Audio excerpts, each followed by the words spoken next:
श्री वल्लभाधीश की जय। कल अपन ने 38वें श्लोक में देखो कि यशोदा जी ने कौन कौन सी चीजें ठाकुर जी के मुखारिंद में मतलब जो जगत दिखाया वहां के अंदर क्या क्या चीज थी। तो सबसे पहले अपन को क्या बताया, खूब विपुल आकाश, बहुत बड़ो फैलो हुओ आकाश। और आकाश के बाद का देखो तो के स्वर्ग और पृथ्वी। स्वर्ग और पृथ्वी देखी तो कह रहे हैं कि स्वर्ग और पृथ्वी को आधार कौन है, तो क्या आकाश। क्योंकि क्यों, तो कि वाके अंदर जो खालीपन है आकाश के अंदर, क्योंकि वायु है ना, वाके अंदर जो खालीपन है वो खालीपन के अंदर पृथ्वी और स्वर्ग दोनों टिक सके, वो वहां को आधार है। शूट कर दूंगी तेरे को।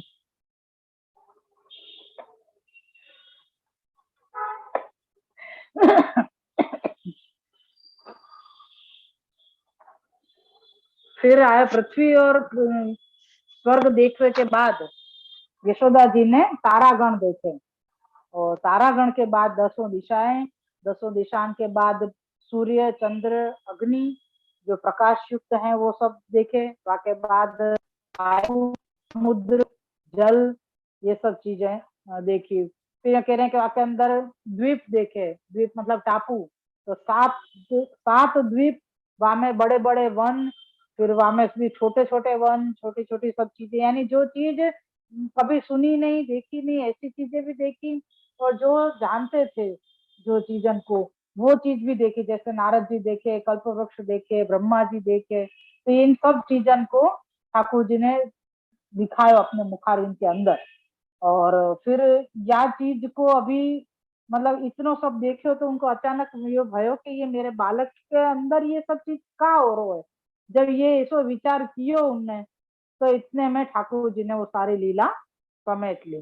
क्योंकि अगर ज्यादा बताते, यहाँ पे खुलासा कियो तो आगे श्री गुसाई जी ने टिप्पणी जी में कि विस्मय जो हुआ ये श्री यशोदा जी को, तो या विस्मय सु श्री यशोदा जी ने ये ठाकुर जी ने ये विचार कि ज्यादा बहुत मतलब इनको बताऊंगो तो ये यशोदा जी मतलब मेरी माँ जो है वो डर जाएंगी। स्नेह युक्त तो है, लेकिन वो हाँ एक बहुत अच्छी चीज यहाँ में बताई थी कि अलौकिक ठाकुर जी मतलब है, ठाकुर जी में लौकिक बुद्धि सुवी लौकिक बालक वत भी जो अगर स्नेह है तो भी ठाकुर जी तो आप अलौकिक हैं, यासु उनके लिए प्रेम है ना, अलौकिक स्वरूप के लिए प्रेम है।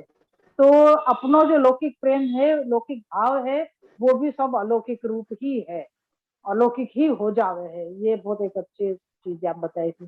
फिर विस्मय को जो प्रकार आयो तो वाकई लिए यहाँ पे शिव साई जी ने खुलासा किया है कि यहाँ जो मतलब यशोदा जी को बहुत ज्यादा अगर बता देते ठाकुर जी तो यशोदा जी डर जाते तो जो स्नेह को आधिक्य होना चाहिए तो वात्सल्य भाव जो और बढ़ना चाहिए तो ठाकुर जी में वाकई जगह डर की वजह से वो ठाकुर जी से दूर भी हो जाती, और या तो डर की वजह से प्राण भी निकल जाते। दोनों ही कार्य, दोनों ही चीज हो सकती थी।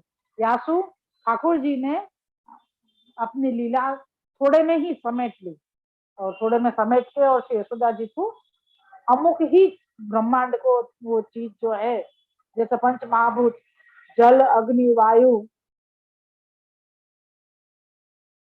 का है, आकाश और पृथ्वी, ये 5 जो महाभूत हैं बताए गए हैं, ये पंच महाभूत दिखा दिए, नारद जी ब्रह्मा जी दिखा दिए, कल्पवृक्ष दिखा दियो, ऐसे सब मतलब छोटे बड़े बहुत सारे टापू वन और पदार्थ जो जड़ चेतन सब कुछ थोड़ा थोड़ा दिखा दिए, और दिखावे के बाद में आपने सब समेट लिए।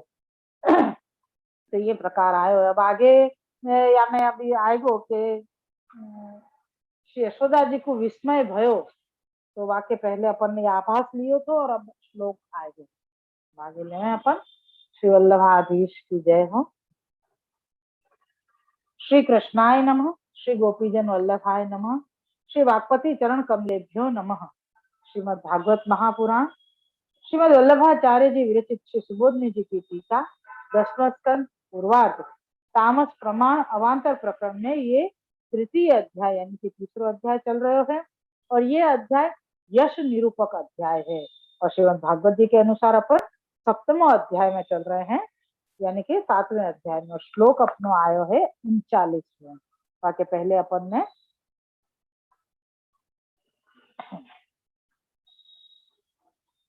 आभास ले लिया या कि पहले अपन ने, और अब अपन श्लोक ले रहे हैं। ये अध्याय को छेल्लो श्लोक है, जाके बाद श्री महाप्रभु जी ने 2 कारिका दी है, फिर अध्याय पूरा हो जाएगा अपना। श्लोक सा वीक्ष्य विश्वम सहसा राजन सज्जात वे पतुः सम्मिल्य मृग सावाक्षी नेत्रे सा आसित सुविस्मिता। श्लोकार्थ हे राजन, मृग के बच्चे के समान नेत्र वाली यशोदा ने अचानक विश्व को देखा। देख कंपायमान हो आंखें बंद कर ली एवं यशोदा आश्चर्य में मग्न हो गई। कैसो सुंदर उपमा दी आपने यशोदा जी के नेत्रन के लिए कि हे राजन, मृग के बच्चे यानी एक तो छोटो बच्चा हुए और वाके बाद भी वो जो चीज नहीं देखनी चाहिए ऐसी चीज देख ली। आंखें तो बड़ी बड़ी हैं ही, भले वो बच्चा है तो मृग कोई बच्चा, हरण कोई बच्चा है, तो आंखें तो हैं ही बड़ी, लेकिन इतनी आश्चर्यचकित हो गई कि अरे ये क्या चीज देख ली, ये क्या है। तो भोलेपन वालों जो नेत्र की दशा हुए, ऐसी दशा यहाँ पे यशोदा जी की हुई है। तो कह रहे मृग के बच्चे के समान नेत्र वाली, यानी आश्चर्य भी है और भय भी है और भोलोपन भी। कह रहे यार ये क्या चीज है यूं करके। तो उनने एकदम से आंख बंद कर ली, वो आंख बंद कर ली तो और वो अंदर ही अंदर आश्चर्य में मग्न हो गई। तो वाकई लिए क्या आ रहा है श्री सुबोधनी जी में देखे अपन, विश्वम तथा विश्वम तया पूर्वम श्रुतमिदानी दृष्टम सहसा गमनादि कारण व्यतिरेकेण रेकेर्णव न न जानाति भगवता द्वयम संपादितमिति। यहाँ से लेके पूर्वम कार्य दर्शनापेक्षयापि कारणे दृष्टेधिको विस्मय जात इत्यर्थ। यहाँ तक कि श्री सुबोधनी जी हैं। अब की व्याख्या है, यशोदा ने विश्व है यह केवल कानों से सुना था, आंखों से देखा नहीं था। वह विश्व जो सुना था उस विश्व को आंखों से अब देखा। तो कि कैसे देखा? यशोदा जी ने विश्व है ये सिर्फ सुनी थी और सुनने के बाद भी मतलब उनने कभी देखी नहीं थी। तो फिर जब अचानक देखी, अब देखी अपने आंखों से, तो कि कैसे देखी? तो कह रहे विश्व के सब स्थलों पर जाकर विश्व देखा या अन्य प्रकार से देखा। तो आप कह रहे कि आप देखो, तो क्या प्रकार से देखो? तो कह रहे कि भाई का सब जगह जाके विश्व देखो, विश्व के सब जगह पे। तो कह के नहीं, या सब या कोई और प्रकार से देखो। यहाँ पे ऐसी शंका कोई करे तो आपको निवारण करने के लिए आचार्य जी आज्ञा कर रहे हैं कि बिना गमन आदि क्रिया करने के, जाने फिरने आदि क्रिया करने के, वहां बैठे ही बैठे भगवान के मुखारविंद में समग्र विश्व को देख लिया।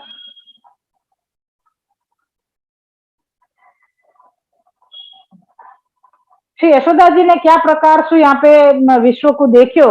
यहाँ पे अगर कोई शंका करे तो क्या ये सोच रहे हैं कि क्या सब जगह जगह जाके विश्व दर्शन कियो या कोई और प्रकार से कियो। तो यहाँ पे शंका को निवारण करने के लिए श्री आचार्य जी कह रहे हैं कि नहीं, कहीं भी जाए बिना, कहीं भी घूमे फिरे बिना यशोदा जी ने वहीं बैठे ही बैठे भगवान के मुखारविंद में समग्र विश्व देख लिया। तो कह रहे वो कैसे देख लियो?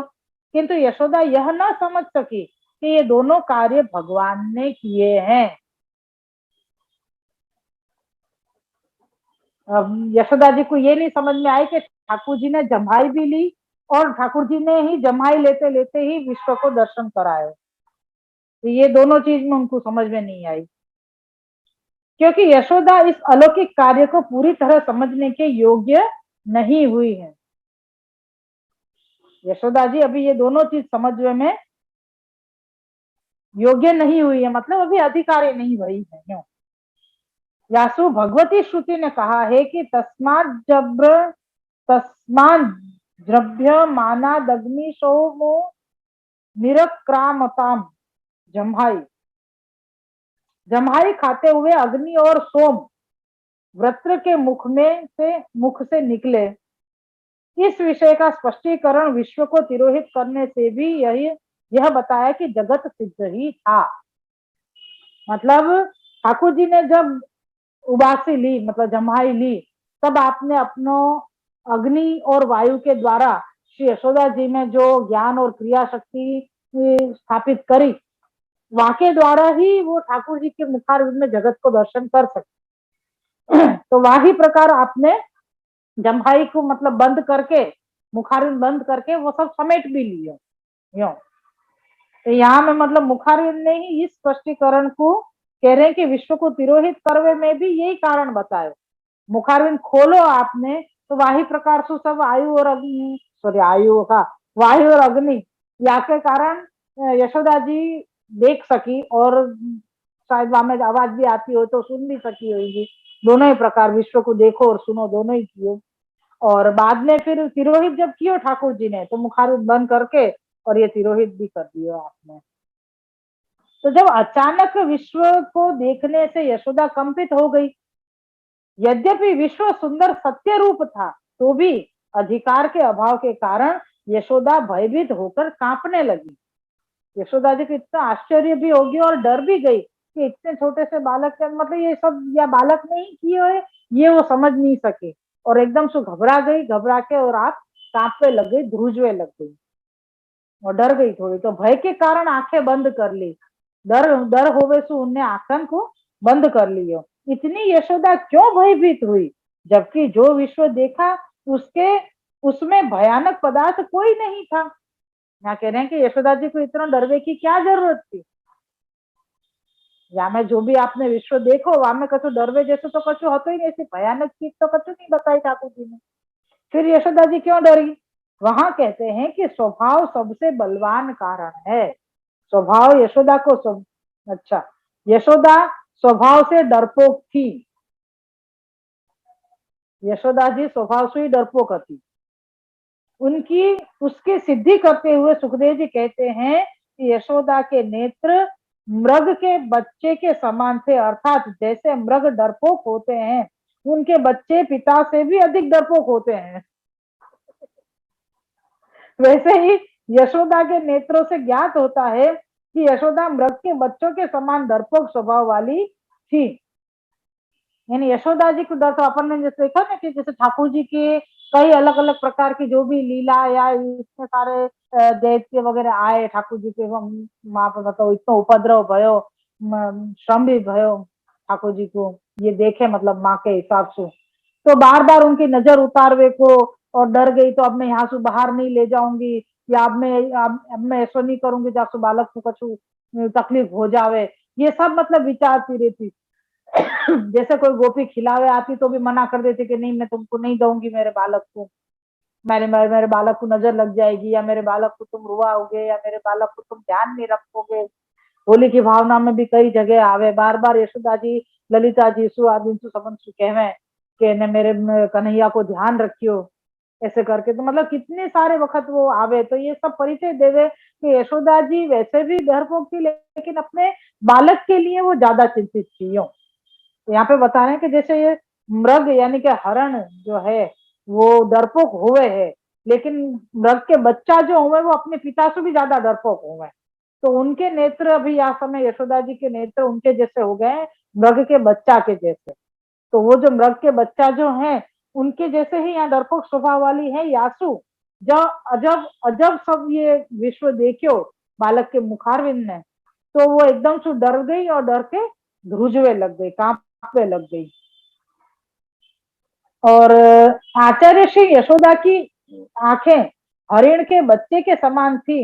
ऐसे सुखदेव जी के इस प्रकार नेत्रों की उपमा का दूसरा आशय भी कहते हैं कि इससे सुखदेव जी यह बताना चाहते हैं कि यशोदा के नेत्र भगवान के दर्शन के योग्य हैं। उसके पश्चात अंतःकरण में अधिक विस्मय उत्पन्न हुआ। पहले कार्य भगवान को भारी देखने से और फिर कारण भगवान का भारीपन तथा उसके भीतर विश्व का होना देखने से अधिक विस्मित हुई। पहले जब तृणावर्त को कार्य को आयो तो वह समय यशोदा जी यूं डर गई कि ये बच्चा इतना भारी क्यों हो गयो, अचानक इतना भारीपन क्यों आ गयो, ये भी विस्मय भयो तो। लेकिन यहाँ पे श्री महाप्रभु जी ने दूसरा आशय बतायो है यशोदा जी के नेत्रन को, कि वो हरिण के बच्चा को समान नेत्र क्यों बताए। तो कह रहे हैं कि हरिण के बच्चा के जो नेत्र हैं वो ठाकुर जी के दर्शन करने के लिए योग्य है। योग्य है मतलब योग्य है मतलब अधिकारी है, क्योंकि भय के साथ एक चाहना वो हरिण के बच्चा के नेत्रन में है, ऐसो या उक्ति सु ऐसो समझ में आ रहे है। मेरे को खुद को खबर नहीं है क्या चीज है, लेकिन यहाँ पे जा प्रकार से ये उपमा दी है महाप्रभु जी समझा रहे हैं, तो वह हिसाब से मुझे ये चीज समझ में आ रही है कि सुखदेव जी के इस प्रकार नेत्रों की उपमा का दूसरा आशय श्री आचार्य जी कहते हैं कि श्री सुखदेव जी यह बताना चाहते हैं कि यशोदा के नेत्र भगवान के दर्शन के योग्य हैं। जैसे हरिण के बच्चा के नेत्र भगवान के दर्शन करने के योग्य हैं, वही प्रकार से ठाकुर जी के दर्शन करने के योग्य यशोदा जी के नेत्र भी हैं। लेकिन उनके अंतःकरण में जो विस्मय चल रहे है वो है दोनों प्रकार से। पहले जैसे तृणावर्त के समय में ठाकुर जी ने अपनो गुरुत्व बढ़ायो, मतलब कि भारीपनो बढ़ायो, तो वाकई वजह से भी आपको विस्मय भयो। और फिर ये बतायो कि ठाकुर जी के मुखारविंद ने विश्व को देखो, तो ये दोनों ही चीज यहाँ पे आपको विस्मय करावे वाली हुई है। यहाँ पे ये श्लोक पूरा भयो और अब 2 कारिका है वो अपन ले ले में, तो प्रभु कृपा से ये अपना अध्याय पूरा हो जाएगा आज।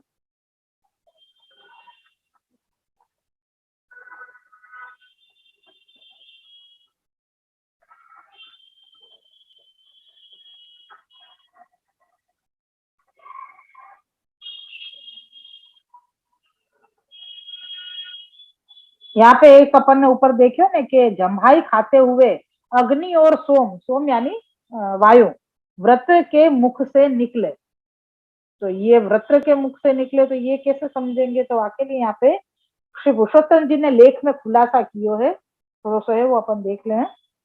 इस विषय का स्पष्टीकरण करते हुए कहते हैं कि श्रुति में जो जम्हाई लेते हुए वृत्र के मुख से अग्नि है प्राण वायु और सोम यानी अपान वायु निकले थे, ऐसा कहता कहा है कि वे वृत्र की शक्ति से नहीं किंतु वृत्र में विराजमान भगवान की शक्ति से उत्पन्न हुए थे।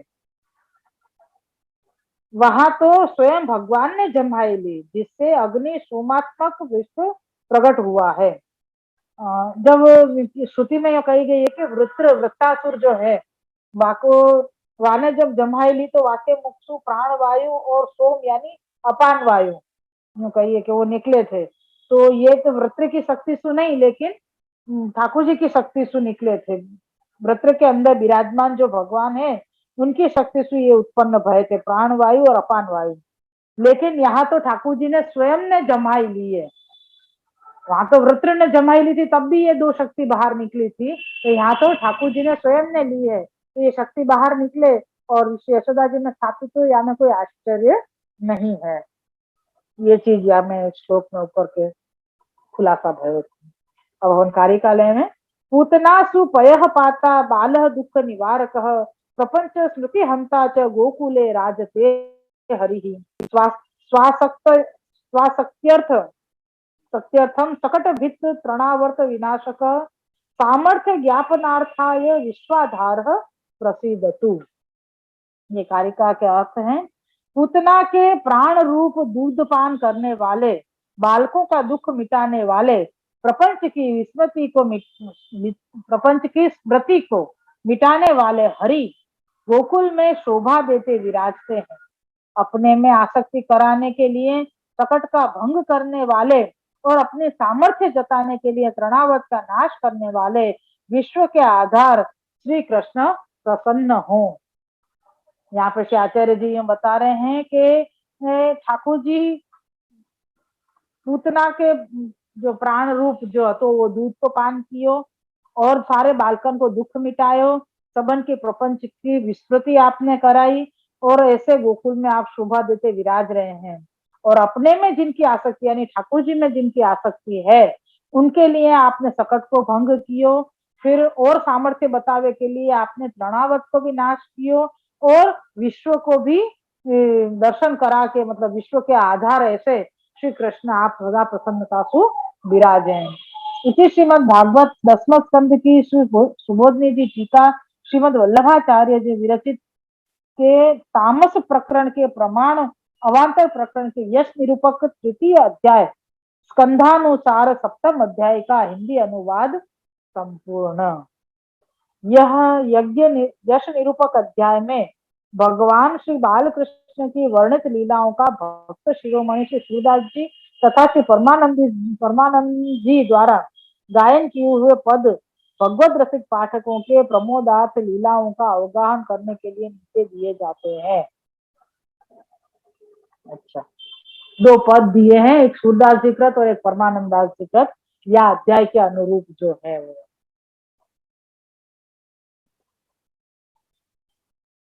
श्री वल्लभाधीश की जय। अब अपनो कल अपन मेरे में थोड़ा सा मनन सब करेंगे या अध्याय को अपन हो सकेगो तो पहले से पूर्व अध्याय प्रथम कारिकाएं जो चालू हुई थी वहां से लेके या तृतीय अध्याय तक को मनन करेंगे और फिर अपन कोई को प्रश्न होए तो प्रश्न अगर कर लें फिर अपन ये चौथो अध्याय जो उपद्रव देखने वाले जो भक्त हैं उनके लिए ठाकुर जी ने कैसे कैसे लीलाएं करी वो अपन को ये प्रकरण चालू होएगा चतुर्थ अध्याय में। और ये अध्याय श्री पद पद पद पद में दिखाई भी नहीं देता पद बहुत धीमे अक्षर में देखना पड़ेगा, वो तो मैं खाली ऊपर की लीटी बांध जाऊं पद की। करवट लई प्रथम नंद महल ताको महरी महोत्सव मानत भवन लीपायो चंदन। यहाँ मैं राग नहीं लिखे, यहाँ लिखो है राग राम कली गाके गाके गाके नहीं बोले बोलो नीचे सूरदास जी को पद तो राग सुहा में रहे वो दिखाई नहीं दे रहा है भाई,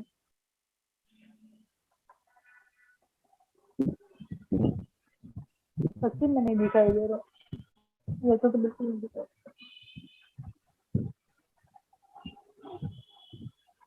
रामकली कैसे गाया जाए? यह नितने यह नितने जो मेरे करवट लई प्रथम नंद नंद, ये तो याद आ गया। करवट लई प्रथम नंद नंदन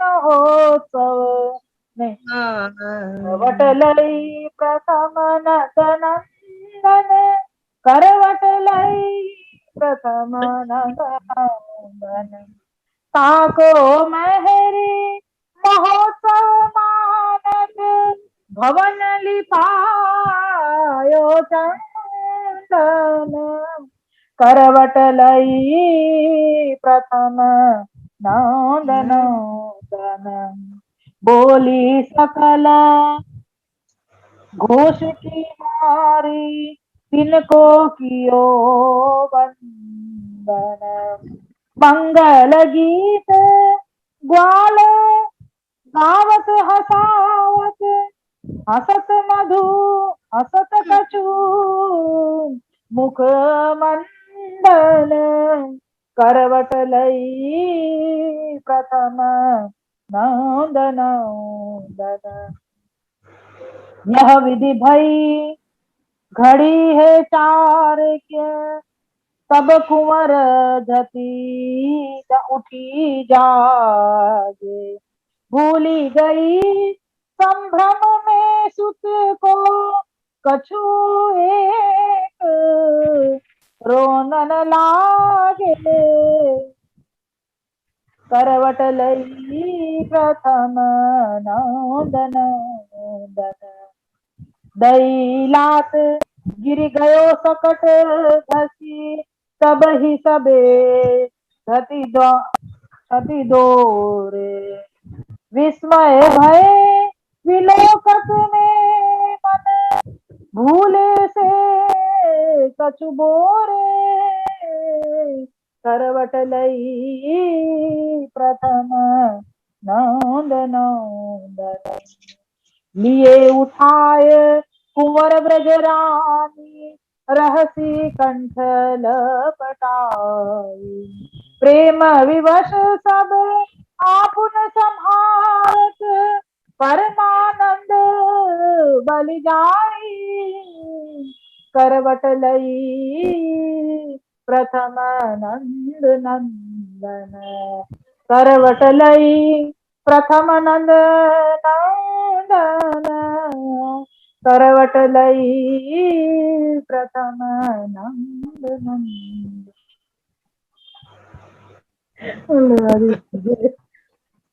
दूसरा तो सुआ में है द्वारा नैन भर देखब पानु तनया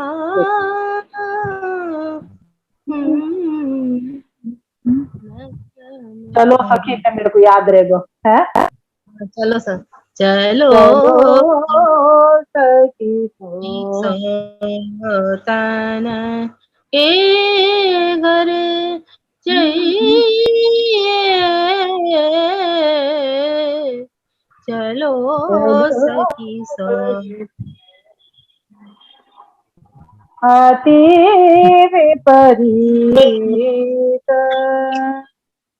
प्रणावत आयो अति विपरीत बात बहुत ऊंचा जाए बात चक्रमी से ब्रज ऊपर वे मंद पौरी के भीतर भायो अति विपरीत ओढ़े ओढ़े श्याम अकेले आंगन में लेत उड़ो आकाश चढ़ायो अंधाधुंध भयो सब गोकुल जो जहाँ रहो तो तहाँ छिपायो अति विपरीत प्रणावत आयो जसुमती आए धाई जो देखे श्याम श्याम कही शोर जगायो धावहू मंड गुहार लगो किमते हो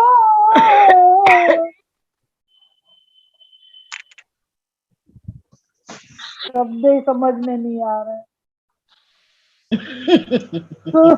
इतना पाछो एक तो इतना जीने के साथ में ये वो क्या कहते हैं कर्सिव राइटिंग में लिखो हुआ है हिंदी भी मैं पढ़ जाऊं पढ़ाई में दिखाई दे रहे तेरो अंधवायो अति विपरीत प्रणावत आए अंतर आकाश ते गाव आवत पर्वत सम कही सब ही बतायो पायो मार्यो असुर शिला सोपट क्यों आपू चढ़े ताऊ पर भायो अति विपरीत तृणावत आयो सागर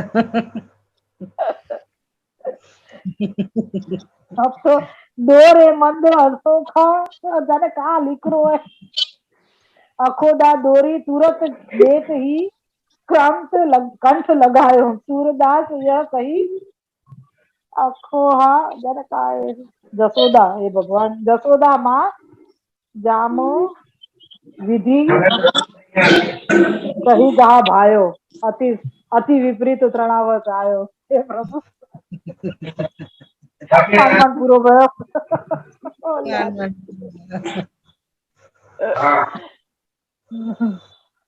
बस दे गया सुनाई पोपट जैसे लग रहा है मैं पोपट जैसी हूँ। हाँ हमको तो सब हल्ला मचा के हमको तो सब हल्ला मचा के गवा दियो बुला दियो आज तुम्हारी बारी है शाम को नहीं चलेगा बिल्कुल हाँ गलत बात है हैं मैं ही तो रोज कर रहा हूँ वो तो तुम भगत वार्ता कर रहे हो हाँ तो हाँ नहीं स्पेशल अलग से बैठ के बोल रहे हो